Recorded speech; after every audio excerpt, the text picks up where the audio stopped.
पूज्य महाराज जी एक विनम्र और अत्यंत पवित्र ब्राह्मण परिवार में पैदा हुए थे और उनका नाम अनिरुद्ध कुमार पांडेय रखा गया था। उनका जन्म अखरी गांव सरसोल ब्लॉक कानपुर उत्तर प्रदेश में हुआ था। उनके दादा एक सन्यासी थे और कुल मिलाकर घरेलू वातावरण अत्यंत भक्तिपूर्ण, अत्यंत शुद्ध और निर्मल था। उनके पिता श्री शंभू पांडेय एक भक्त व्यक्ति थे और उन्होंने बाद के वर्षों में संन्यास स्वीकार कर लिया। उनकी माता श्रीमती रमा देवी बहुत पवित्र थी और सभी संतों के लिए उनके मन में बहुत सम्मान था। दोनों नियमित रूप से संत सेवा और विभिन्न भक्ति सेवाओं में लगे हुए थे। उनके बड़े भाई ने श्रीमद् भागवतम के श्लोक पढ़कर परिवार की आध्यात्मिक आभा को बढ़ाया, जिसे पूरा परिवार सुनता और संजोता था। पवित्र गृहस्थी के वातावरण ने उसके भीतर छिपी अव्यक्त आध्यात्मिक चिंगारी को तीव्र कर दिया। इस भक्तिपूर्ण पारिवारिक पृष्ठभूमि को देखते हुए महाराज जी ने बहुत कम उम्र में ही विभिन्न प्रार्थनाओं का पाठ करना शुरू कर दिया था। जब वे 5वीं कक्षा में थे तब उन्होंने गीता प्रेस प्रकाशन श्री सुखसागर पढ़ना शुरू किया। इस छोटी सी उम्र में वो जीवन के उद्देश्य पर सवाल उठाने लगा। वो इस विचार से द्रवित हो उठा कि क्या माता पिता का प्रेम चिरस्थायी है, और यदि नहीं है तो अस्थायी सुख में क्यों लगे। उन्होंने स्कूल में पढ़ने और भौतिकवादी ज्ञान प्राप्त करने के महत्व पर सवाल उठाया और बताया कि यह कैसे उन्हें अपने लक्ष्यों को प्राप्त करने में मदद करेगा। उत्तर खोजने के लिए उन्होंने श्री राम जय जय राम और श्री कृष्ण गोविंद हरे मुरारी का जाप करना शुरू किया। जब वे 9वीं कक्षा में थे तब तक उन्होंने ईश्वर की ओर जाने वाले मार्ग की खोज करते हुए एक आध्यात्मिक जीवन जीने का दृढ़ निश्चय कर लिया था। इस नेक काम के लिए वो अपने परिवार को छोड़ने को तैयार थे। उन्होंने अपनी मां को अपने विचारों और निर्णय के बारे में बताया। 13 वर्ष की छोटी उम्र में एक सुबह 3 बजे महाराज जी ने मानव जीवन के पीछे की सच्चाई का अनावरण करने के लिए अपना घर छोड़ दिया। महाराज जी को नैष्ठिक ब्रह्मचर्य में दीक्षित किया गया था। उनका नाम आनंद स्वरूप ब्रह्मचारी रखा गया और बाद में उन्होंने संन्यास स्वीकार कर लिया। महावाक्य को स्वीकार करने पर उनका नाम स्वामी आनंदाश्रम रखा गया। महाराज जी ने शारीरिक चेतना से ऊपर उठने के सख्त सिद्धांतों का पालन करते हुए पूर्ण त्याग का जीवन व्यतीत किया। इस दौरान उन्होंने अपने अस्तित्व के लिए केवल आकाशवृत्ति को स्वीकार किया, जिसका अर्थ है कि बिना किसी व्यक्तिगत प्रयास के केवल वही स्वीकार करना जो भगवान की दया से दिया गया हो। एक आध्यात्मिक साधक के रूप में उनका अधिकांश जीवन गंगा नदी के तट पर व्यतीत हुआ, क्योंकि महाराज जी ने कभी भी आश्रम के पदानुक्रमित जीवन को स्वीकार नहीं किया। बहुत जल्द गंगा उनकी दूसरी मां बन गई। वो भूख, कपड़े या मौसम की परवाह किए बिना गंगा के घाटों पर घूमता रहा। कड़ाके की सर्दी में भी उन्होंने गंगा में 3 बार स्नान करने की अपनी दिनचर्या को कभी नहीं छोड़ा।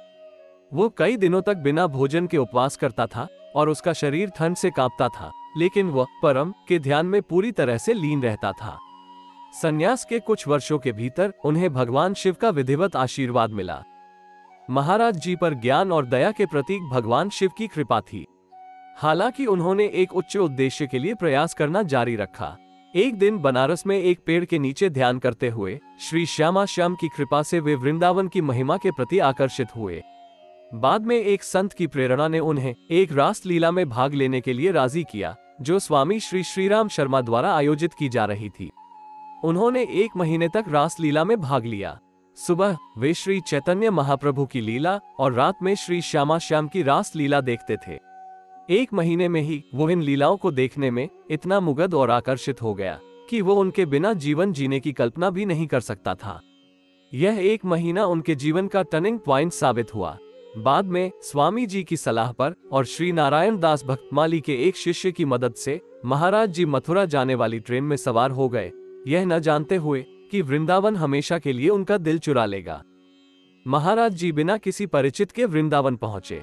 महाराज जी की प्रारंभिक दिनचर्या में वृंदावन परिक्रमा और श्री बांके बिहारी जी के दर्शन शामिल थे। बांके बिहारी जी के मंदिर में उन्हें एक संत ने कहा कि उन्हें श्री राधावल्लभ मंदिर भी जाना चाहिए। महाराज जी राधावल्लभ जी को निहारते घंटों खड़े रहते। आदरणीय गोस्वामी जी ने इस पर ध्यान दिया और उनके प्रति स्वाभाविक स्नेह विकसित हो गया। एक दिन पूज्य श्री हित मोहितमारल गोस्वामी जी ने श्री राधारस सुधानिधि का एक श्लोक सुनाया, लेकिन महाराज जी संस्कृत में पारंगत होने के बावजूद इसके गहरे अर्थ को समझने में असमर्थ थे। गोस्वामी जी ने तब उन्हें श्री हरिवंश के नाम का जाप करने के लिए प्रोत्साहित किया। महाराज जी शुरू में ऐसा करने से हिचक रहे थे।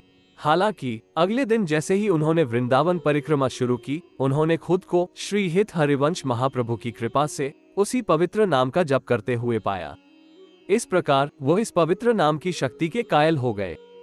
संन्यास के नियमों को दरकिनार करते हुए महाराज जी ने सखी से कहा कि वो जिस पद को गा रही है उसे समझाने के लिए कहें।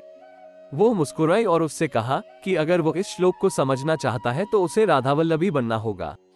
महाराज जी ने तुरंत और उत्साहपूर्वक दीक्षा के लिए पूज्य श्री हित मोहित मराल गोस्वामी जी से संपर्क किया। इस प्रकार गोस्वामी परिकर ने जो भविष्यवाणी की थी उसे साबित कर दिया। महाराज जी को शरणागत मंत्र के साथ राधावल्लभ संप्रदाय में दीक्षित किया गया था। कुछ दिनों बाद पूज्य श्री गोस्वामी जी के आग्रह पर महाराज जी अपने वर्तमान सद्गुरु देव से मिले, जो सहचरी भाव में सबसे प्रमुख और स्थापित संतों में से एक थे। पूज्य श्री हित गौरांगी शरण जी महाराज, जिन्होंने उन्हें सहचरी भाव और नित्य विहार रस में दीक्षित किया। महाराज जी 10 साल तक अपने सद्गुरु देव की करीबी सेवा में रहे और उन्हें दिए गए किसी भी कार्य को पूरी विनम्रता के साथ करते हुए बड़ी ईमानदारी से उनकी सेवा की। जल्द ही अपने सद्गुरु देव की कृपा और श्री वृंदावन धाम की कृपा से वो सहचरी भाव में पूरी तरह से लीन हो गए और श्री राधा के चरण कमलों में असीम भक्ति विकसित की। अपने सद्गुरु देव के पद चिन्हों पर चलते हुए महाराज जी वृंदावन में मधुकरी के पास रहते थे। ब्रजवासियों के लिए उनके मन में अत्यंत सम्मान है और उनका मानना है कि ब्रजवासी के अनाज खाए बिना कोई ईश्वरीय प्रेम का अनुभव नहीं कर सकता है। उनके सद्गुरु देव भगवान और श्री वृंदावन धाम की असीम कृपा महाराज जी के जीवन के प्रत्येक पहलू में स्पष्ट है।